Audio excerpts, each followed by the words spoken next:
The Bliss Business Podcast, the show about empathy, connection, and consciousness in business. Today's episode is brought to you by Zero Company, your paid search, social media, and programmatic ad experts. Welcome back to the show, everyone, where we explore empathy, connection, and purpose and how they transform your business from the inside out. I'm Steven with my co-host, Mike.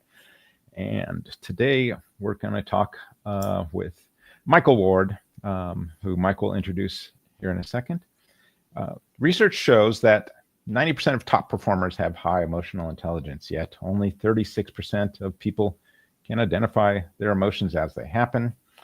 And in today's fast-changing business world, that EQ is no longer a soft skill, it's a leadership superpower. Mike, introduce our guest who we're talking to today. Yeah, I'm not sure if this is the first time this has happened, Steve. We had another Michael on the show. What are we, like 204 episodes in now? So something like that. So our guest today is none other than Michael Ward. He's the founder and the CEO of Paminga, which you can find at paminga.com. It's a modern marketing automation platform that's built really as an alternative to tools that many of our guests and followers will be familiar with: Marketo, Marketing Cloud, Eloqua, and even HubSpot. And so what really sets Paminga apart, though, is its massively lower learning curve, right? Which we know is critical when it comes to the use of this technology. It's clean, it has a modern design, and legendary customer support, which we know, in terms of lifetime value and supporting your customers is critical, right? As well, the setup and migration is measured really in days. Not months, as I'm sure many of us have experienced. And, Michael brings a unique background with him. His background reflects kind of that same blend of versatility and customer focus.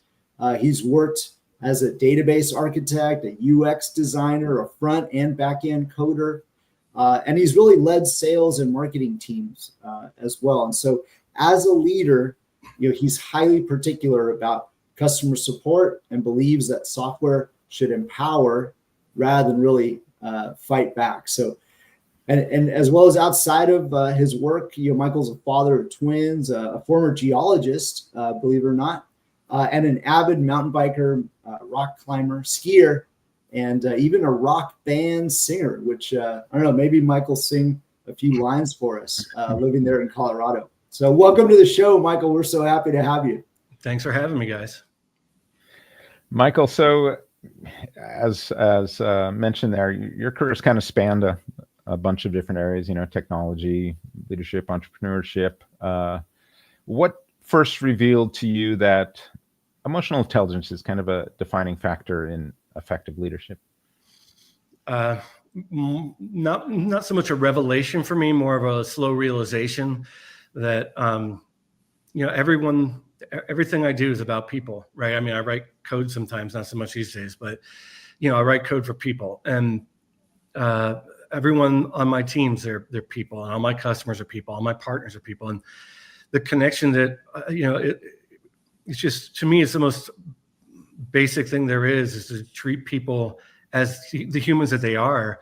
And slowly learned, my leadership style evolved to more and more embrace that authenticity and connection help achieve the results that I'm after. Yeah, for sure. I almost think sometimes, what's the point if you're not, being authentic and being human in the process, instead of having like those two different roles you play as like leader. Yeah, for sure. I mean, it's just so natural too, right? I mean, we have a mouth in order to be able to communicate, ears in order to be able to hear each other. So they're obviously there, for a reason. So Michael, maybe we all love to learn from examples, right? And examples, I'm sure you've got tons. Many leaders as well today, they kind of see EQ as sort of a personal trait rather than what it really should be as a business strategy. So I'm kind of curious, can you share maybe a few examples of how you've seen emotional intelligence perhaps even come into play and shift outcomes either for yourself or the companies that you work for? Sure. I've seen it again and again in live conversation with prospects, doing demos with potential partners, where something that I hear commonly is that personally I come across as straightforwardly authentic, like obviously authentic, and that just builds trust so quickly when people when you're perceived as authentic, when it's obvious that you are authentic. Trust is built much more quickly. You can move forward in other parts of conversation with much more ease. When I don't know, it's your typical sales situation where somebody's selling. It's not an authentic process, and there's so much of that. There's a fair amount of that in the world, and I just have been not that way for decades, and I've just watched it repeatedly. Working agreements with partners and building relationships with people all around the world, which is one of the benefits of my business. So the examples, they're just beyond numerous. It's every day. Yeah, they're everywhere. For sure. Sort of before the show too, Michael, you were talking a little bit about yourself as a leader, but also how that's kind of shaped the organization. How has emotional intelligence even come into the backdrop for Paminga?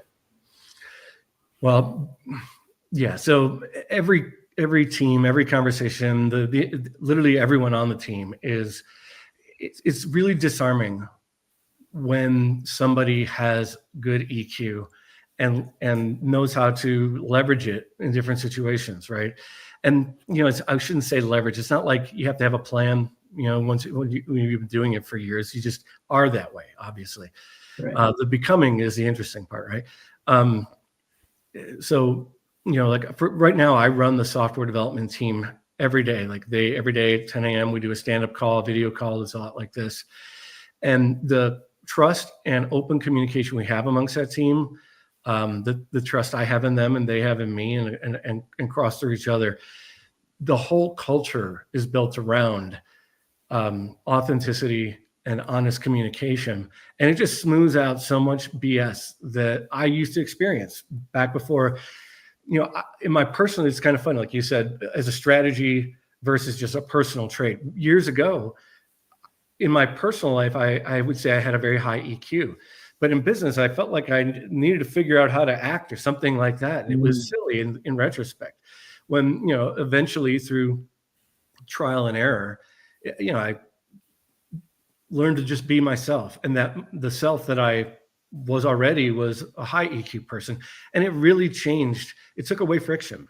It takes away friction in all areas of the business. Yeah, I think you mentioned about it's not like having a plan to have EQ. I think that's the problem sometimes, is when we've got a plan, so in your sales, you've got a plan, you've got to get to this. And sometimes that's where you get that disconnect and that inauthenticity, right? Because people end up manipulating toward that plan in that process, and it just doesn't feel real. So yeah, I was definitely, I think about that a lot. It's it's not this sort of plan to have EQ, right? It's working. I think where people can really fail in business to have EQ is the salesperson that doesn't know their product cold, that doesn't know the industry cold, that doesn't know their audience well, right? Because if you don't know, then you end up having to make things up. And by default, that is inauthentic, right? Yeah. If you have to go from a script, if you have to follow a pre-planned PowerPoint, if you can't riff and just authentically answer questions because you know what you're talking about, then EQ is not there at all. And that's one of the biggest areas I see lack of EQ hurt businesses. Yeah. It's really where the empathy has to come in, right? No matter what it is, if it's a healthcare practitioner or anybody else, right? You have to be able to understand the subject matter in your audience in order to be able to empathize with what they're going through. So, absolutely. And for leaders who struggle with EQ, are there any practices they can use to build more self-awareness? What comes to mind for you?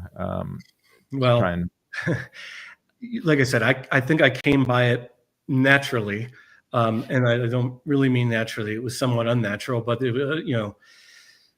I kind of had like an awakening around 20 years old, something that changed who I was a bit. And it was, speaking plainly, some low-key hallucinogenics that kind of connected me with myself at a different level than I had experienced in the years before that.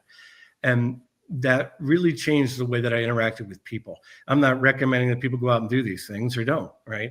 But for me, it was like, it seemed to put my brain, my soul, if I have such a thing, into a empathy mode, an authentic, a mode where I wasn't afraid personally at first and then professionally later to be authentic and to see the other person and let it be known that I see them to some degree, right? Rather than, I don't know, what would be the opposite of this, playing cards close to your chest or some kind of stereotype, right? Right. That's So interesting. what could an entrepreneur do to get there? I'm not really sure that I have that advice. Hey, I've seen, we probably should have him on the show sometime. It was like psychedelics for CEOs. So, I mean, there's definitely if you talk a little bit more about your experience there, I mean, you felt this very connecting experience. It's kind of, yeah, for me, I've seen some of these CEOs have these tours now. It's all like we can go to like the Amazon and do things called ayahuasca or something like that. Yeah, not my thing. Never went that far. Like I said, low key. But for me, the experience there was one of, I found it increasingly impossible to lie to myself, to be dishonest with myself about me, about something I said that I shouldn't have, about a characteristic of mine that was unsavory or maybe not ideal. And also at the same time to recognize where my strengths were, right? I became much more self-honest. And that's, for me, like maybe that's the answer for someone who wants to learn to have higher EQ, is to start with your honesty with yourself. I happen to get a little kickstart, like I've described here, but it really made, once you can't lie to yourself anymore, and it's still possible, don't get me wrong, right? I think that's one of the core characteristics of human nature, is the ability to lie to yourself to try to feel better about something. And cutting through that really leads to, I think, massively improved and more effective leadership. When you can't lie to yourself, you see the truth about your product, your offer, your customer's perception, your relationship, all across the board.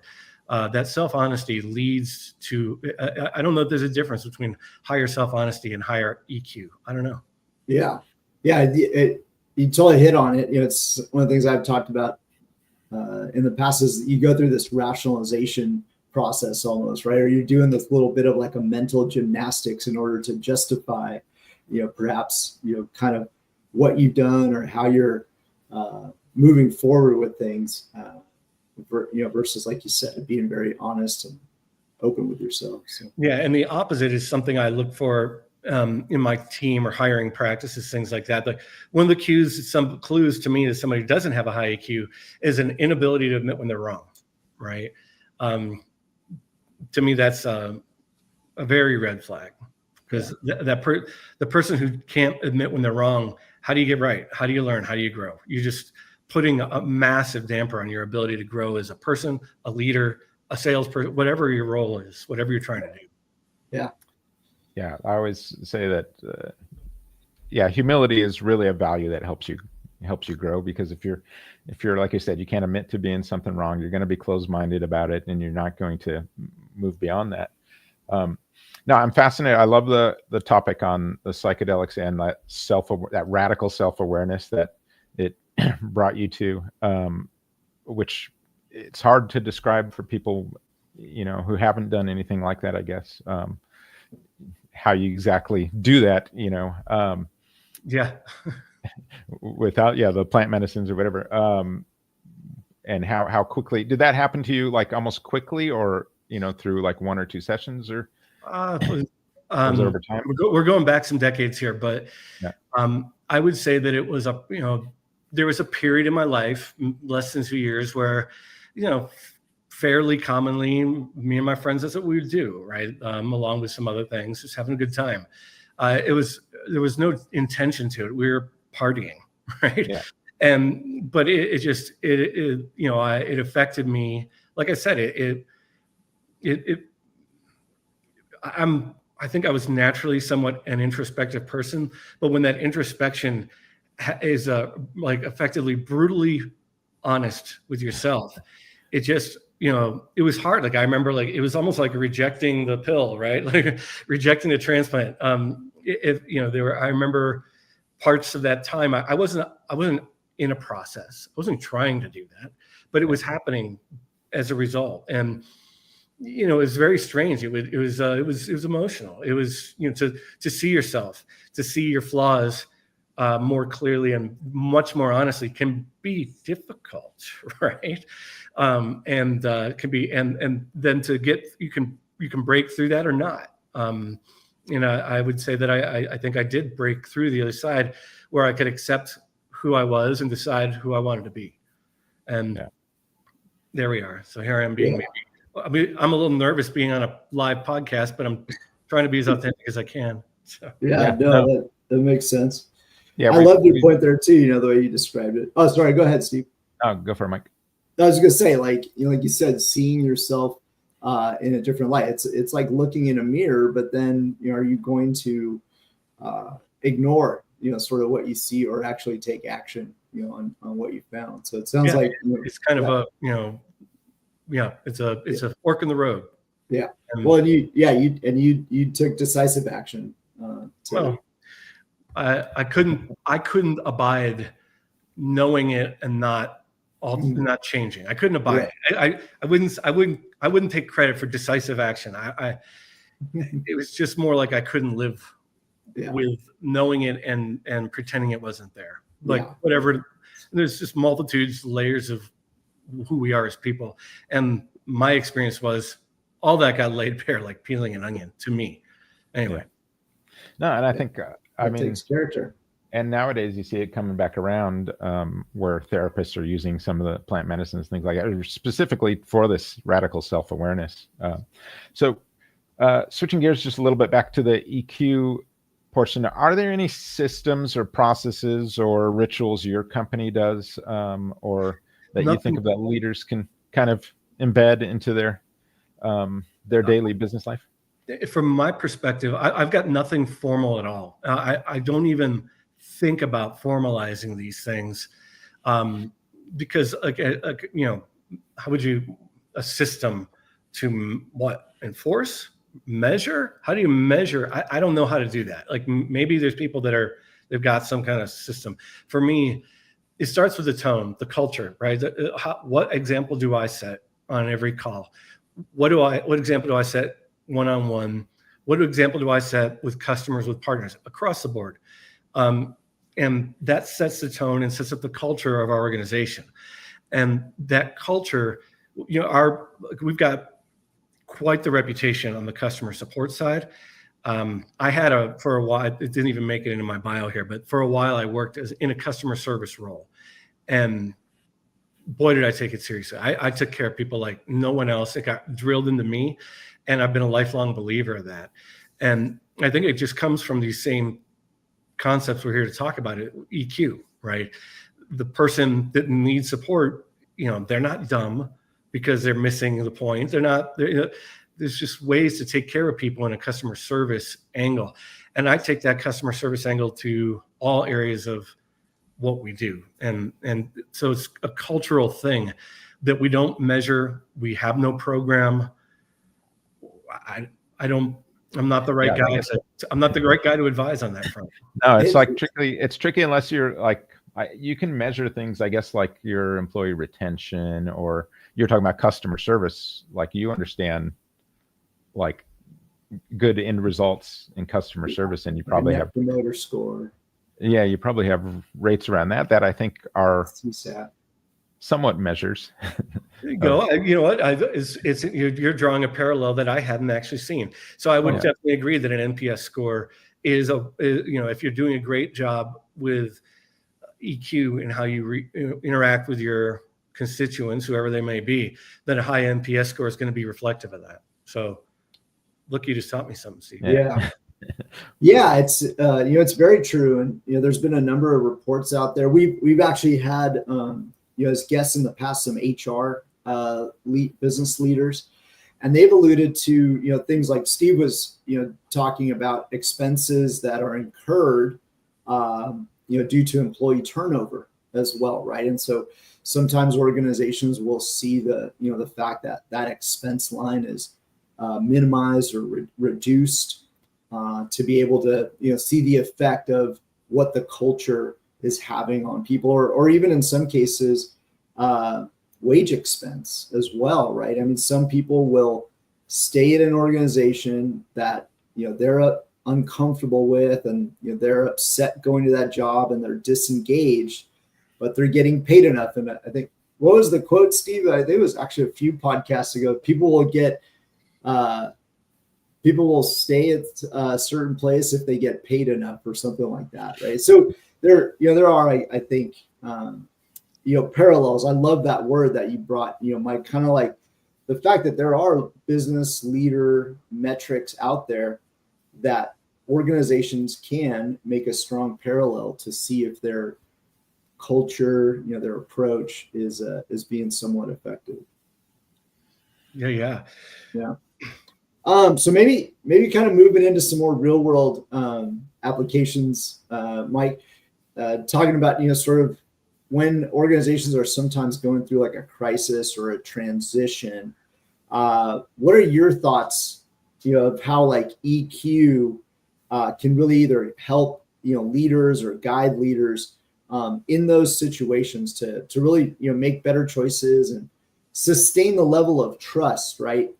Going through sometimes those difficult transitions. Yeah, I would say that when there's a crisis, that's when it can be the most difficult to stick to your principles, right? We've all seen examples of company has a problem, a public problem, and maybe they don't handle it well. Maybe they try to shift blame. Maybe they do different things, right?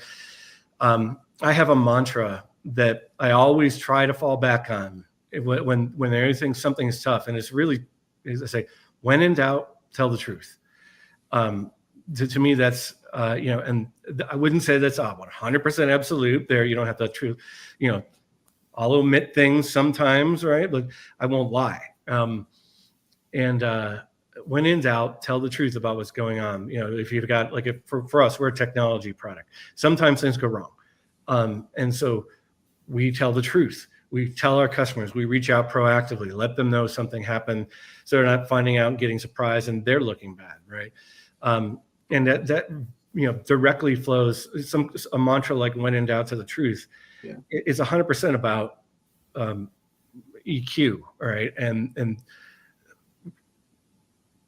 without the truth, you're exposing yourself to so many problems. Yeah. Anyway. Yeah, I always think of when in doubt, or if you don't know what to do the loving thing. Just try and figure out what that is, because your intent will always be right.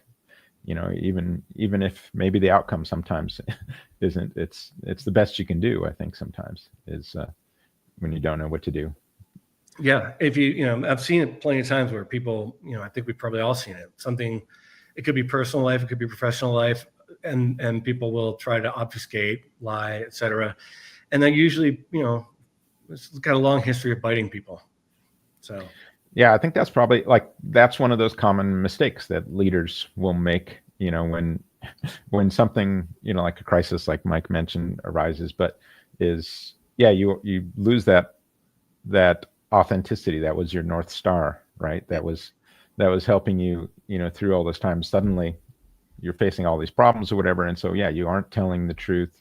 And you end up getting yourself into even bigger trouble. We've seen this all the time with various business scandals. I think when we talk about business scandals, there are two areas that really stick out to me. It's in their systems. They don't know their higher purpose of what they're doing. So they don't have that North Star. So that's where they end up, going away from that. And then the other area that often seems to be where the breakdown is in those feedback loops, right? They aren't listening. to whatever, the customers are telling them or whatever their employees are telling them. Or, we've seen in scandals, even just trying to bury that because they don't want that. And those are two, I think, very empathetic, EQ kind of ideas in regular systems as having a higher purpose of some type, that affects that people can understand. And then also that feedback loop, just listening, right? That's why I kind of laugh at my purpose. It's not that high, but it has the same effect, right? Yeah. So years ago, before I really had much of a business or any team really, I just decided that if I'm going to spend, massive amounts of my time on a weekly basis working, that I'd rather enjoy that. I want to be personally, I want to be challenged, and I want to overcome. I'm a creator of things. I think it's a very human thing to build or create or solve, right? And then I needed to start solving together with people as my little business turned into a not so little business. And then it took me a while to realize I wanted to be on my teams. I wanted to be around people that had EQ, right? I didn't want to deal with people who, for example, couldn't admit that they had made a mistake or et cetera. And so it really was this, like I said, there was no revelation for me. It was a slow realization that the things I had learned when I was like 20 years old really applied in my role as a leader and the setter of the tone for the culture. Yeah, no, I totally get that. I think a lot of companies too, they've started to have that no jerk policy, for lack of for a cleaner word there. So we've got an audience question here. What's the hardest part about sustaining a culture and EQ during rapid growth? Hiring the wrong people, clearly, yeah. Right? If you're not growing rapidly, you have, you can be, in theory, you can be more deliberate. I think this is Paminga's entering a phase where our growth is speeding, and I expect it to go pretty crazy in the next couple of years here. And this question really touches on one of the number one things that's in my mind, is how do I preserve what we have as a culture through rapid growth? And I think it's, I think that the number one way you do it is by hiring too fast, letting the wrong people into the, inside, and breaking the culture, right? So there's my answer. Yeah, no, it's tricky. Like during that rapid growth time. So, it's hard to, I guess, how do you encourage employees to be their authentic selves? Is there something you can do there, or is it like you just make sure you're hiring people that you really feel are authentic? Again, I feel like somebody that's not me might be better at answering this question. Like you're talking about systems and process, right? In our current iteration, I don't have formal system or process. It's very much hiring. And I would say it's somewhat self-enforcing in our culture. I've seen people that are maybe less comfortable being their authentic self at first. They get immersed into our culture and they start to blossom a little bit and feel safe, right? I think that's a real key to helping someone else develop EQ. I'm not trying to be all soft about safe spaces, but there's something very true about it. If someone feels they see others asking dumb questions and not getting smacked down, right? They see people being helped toward growth. They see senior helping junior. They see clear communication, authenticity, and they start to blossom. I've seen it multiple times in my team. And that's where it falls back to the culture. For me, I don't know how anybody else does this. For me and Paminga, the culture itself becomes the fertilizer and the enforcer, if there is such a thing. There's no one enforcing anything. But if somebody were to veer out of that and do something that was pretty low EQ, it would be weird. It'd be strange in my mind. Yeah, and there'd probably be some things said that didn't even come from me, just naturally. So yeah, it's interesting when you're in that stage where you do.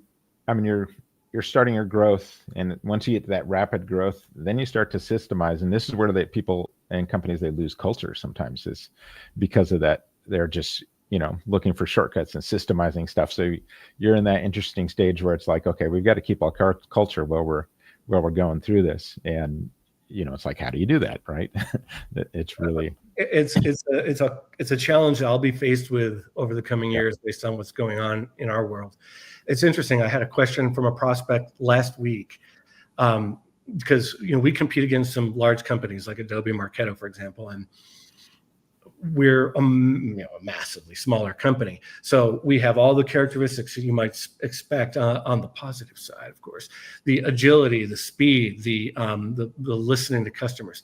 And this prospect asked, I didn't even ask, just kind of laid out some statements, assuming that as we grow, that things will change in all these ways. And I heard her say these things, and I said, I will resist calcification of our culture as best I can through the coming years. And it's an interesting thing. It's one of the number one things, like I said, on my mind as we go forward, that I don't want to become, if I can avoid it. I think it'll require me to stay closely connected and continue to set the tone. Don't abdicate the role of setting the tone for the culture.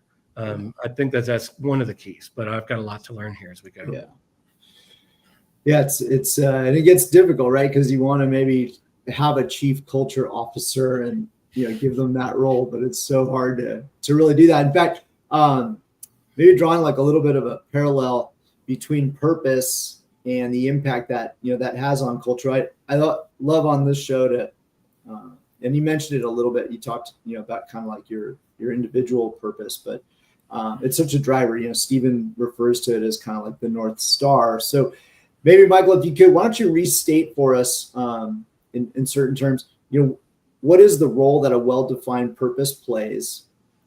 And then how is the purpose, at Paminga kind of helping to drive that culture in your business strategy? Yeah. So I realized that I tangented earlier. When you asked that question, I started down the road and I mentioned the personal side of my purpose, but I forgot to finish that. So my personal purpose earlier, I decided a long time ago I wanted to be challenged, and I wanted to work with people. I wanted to be authentic, and I wanted to be authentic with my customers. And when my business was very small in the early days, it was me and the customers, right? Right. And as the team grew, I certainly as a product, Paminga's purpose is to make life easier for our customers.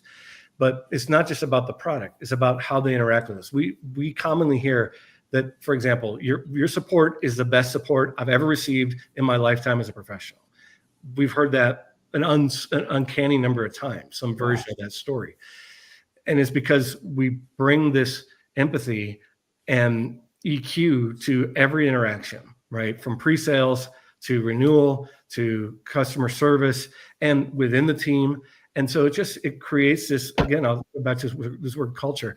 So I'm trying to create an environment where everybody on our team can have a more fulfilling, if they're all working 40 or more hours a week too, so am I. Why can't we all have a fulfilling experience? Why can't we all feel good about the relationships we have at work? Why can't we all feel good about the work we do, the product we deliver, the way that we treat our customers, the way we treat each other, and make it a fulfilling part of our lives where to me, like the death of your soul can come from the job, which I've had in my 20s, where on Friday afternoon, you're already lamenting that you're going to have to go back to work on Monday morning. And when I started my business, I just said, I'm not going to have that. I'm not going to live that way for me. And then what started off as what I wanted for me, because I was a one-man show at first, became, what do I want for everybody in the team? What do I want for the customers? And so I don't have a high and mighty purpose to try to change the world, unless I'm changing the world of, marketing operations, right? But I do have, I would call it a fairly modest but high purpose to make the lives of the people I work with better, as best I can. It's not up to me to make their life great, but I can sure as heck not make it crappy by having a terrible culture, right? Yeah, and I think that's one of those. So this is what's going to help you as you go through this growth stage, is as long as you've got that how can we make life easier for a customer, all the way through that process, no matter what. You're developing systems right, you're fighting against that calcification, as you mentioned. It's like, no, we want to make sure that whatever we're doing, we're going to be auditing to make life easier for our customer through that whole process.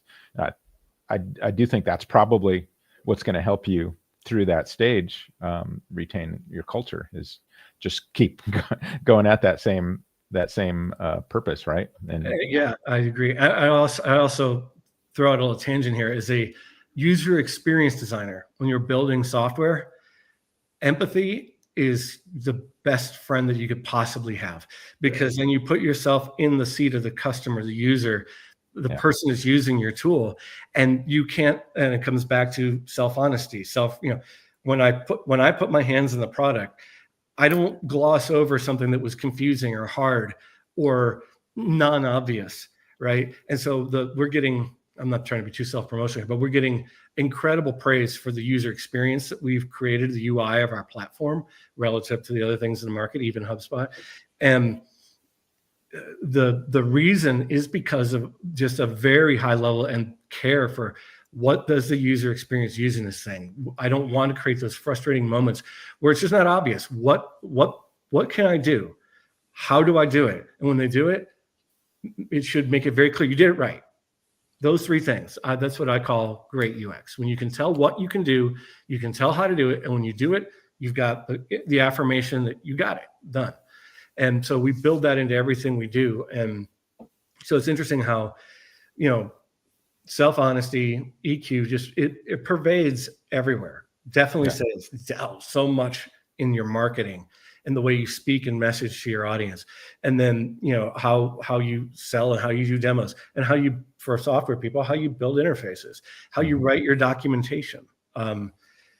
If you understand your audience, you're massively more effective across the board. And we're seeing the benefit of that. Mm-hmm. I'm messaging our producer, Tulio, here behind the scenes, because he always is preaching this to us, right? The empathy design principles, right? You don't jump into just designing something without it's got to start with empathy. So I know he's out there, he's back there going, yeah. I just even coming across your podcast, meeting you guys, I really was struck by, I don't talk about EQ. I don't do that. I don't talk about emotional intelligence. It's not something that I normally, it's baked into everything about me, but it's not something that I talk about. And I don't make it a point with our team. It's just a tone that's set in a way we operate. Yeah. So you guys building, the Bliss podcast and having a whole marketing agency that's built on these principles. I'm fascinated, honestly. Yeah. Hey, Michael, so what's the legacy you want to leave? I would say that I don't really have aspirations at the legacy level. I don't know. I'm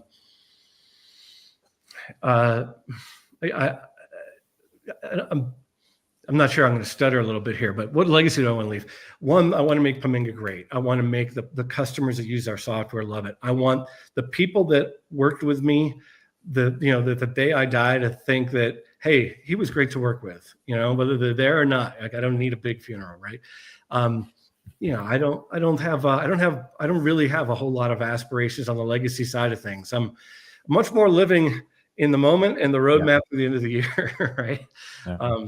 The marketing roadmap, the product roadmap. I'm deeply involved. So one question I ask everyone on the show at some point is some variation of, what role does love play in business, do you think? I don't know that there's, from my perspective, I don't know that I see a whole lot of difference between all the things we're talking about in love. I think that this empathy is a form of, just love for the human race, love for your fellow person, some level thereof, right? And I'm not sure that I see a lot of daylight between these concepts. So, what do you see, Steve? I love it. I do think it's foundational. And like you said, what else are you doing? Why are you here on this planet? Is it just to fill your bank account? when you're on your deathbed, like, many years from now, is it going to be, wow, I did great filling my bank account and, Well, yeah, like I'm an oddball in that way. My actions have not at all been the ones that would maximize my bank account. In the end, they might do a lot of that, but my actions haven't been based around that. And I don't know. I'm definitely what John Lennon say, no one I think is in my tree. It must be high or low. I feel that, very much applies to me. I'm an oddball. I've never raised money for this. Like my competitors raised hundreds of millions of dollars from venture capitalists. I've not done that. I'm very much wanting to not do that because I don't want to be run by people who are run by a spreadsheet. I don't, I run a nice, solid business. I've been in business continually for 23 years. So pay the bills, right? Financially sound operator. But, what do I want to do? What do I want on my deathbed? I want to feel that I achieved my potential. I didn't leave it on. I went for it. I didn't. And that's what drives me right now. The gap between what I can achieve and what I have achieved, I think is substantial. And I'm working very, very hard to change that and set that example for my kids, set that example for the people around me to the degree that anyone cares if I'm their example. I'm pretty humble about the idea that ideas of legacy, certainly a legacy for my children, but it's not a money legacy. It's a legacy of caring and being what I try to be a good person, whatever that means to every individual out there. I love that. It's not a money legacy. I mean, that's really probably what it comes down to for most people if they think about it. It's not that. Yeah, the things that I'm doing result in money, but I don't build to take on these big companies. I don't do it dreaming of money. I do it dreaming of. I like in my world. I saw a problem. I saw enterprise high-end marketing automation that I'll leave unnamed being ugly, difficult, challenging, complex, and I saw simpler tools that were beautiful, but they weren't built for mid-size or large business. And I don't build simple tools for like small companies. My tools are simple and they can be used by small companies, but I like a challenge. And I build where you can, for example, for marketing standpoint, you can segment on anything. How do you make that performant? How do you make it intuitive and obvious when you build many systems? Like I'm a software guy, right? The way that they keep things simple is by removing capability. I wanted the great challenge of making something incredibly capable for mid and large companies, but still beautiful, easy, obvious, and intuitive. And that's what I set out to do with what's now called Paminga. And that, you nail that, it results in money. So that's awesome. But I didn't do it for the money because I'll tell you, there's a lot of freaking pain building for years in silence to get to even be able to go to market. The market that we play in, you can't go out there with a partial product. You got to have a whole marketing automation platform. Mm-hmm. Like our form builder is amazing. There are entire companies that's all they do. Like there's one called FormStack. There's one called the one with the single page forms. I can't remember right now. There are multiple companies that just have a great form builder, right? And they started to expand beyond there. But we've got like 8 things or 10 things in our platform that could be standalone products or businesses. But we build this massive system. A lot of pain, a lot of time, a lot of effort. I could have gotten some executive level role and made a lot more money these last years, right? Yeah. Anyway, would have been very different. And I think this is also, this conversation is so much more important, particularly now as we're entering in, the era of AI as well. So, Michael, it's been an amazing, time here with you today. For those that want to learn a little bit more about you or learn a little bit more about Paminga and your work there, where would you like them to go? Paminga.com and find me on LinkedIn. Not hard to do. I'm an increasingly open book. Social media and me were not friendly with each other a year ago. I slowly have weaned myself into it where like I was never comfortable broadcasting things, but now I'm pretty comfortable with sharing what's going on, and so yeah, I'm an open book, and there you go. I feel your pain, brother. So thanks, Michael, for joining us. Thank you to our audience for joining us. Like kind of Michael's been saying here, do difficult things out there. Try doing hard things, but you got to have, I think, purpose sometimes to motivate you, and maybe not necessarily that monetary value to really push you through those difficult times. If today's conversation helped you think differently about emotional intelligence and leadership, please share it with someone who would benefit. Until next time, we'll see you on the Bliss Business Podcast. Thank you, Steve, and thank you, Mike.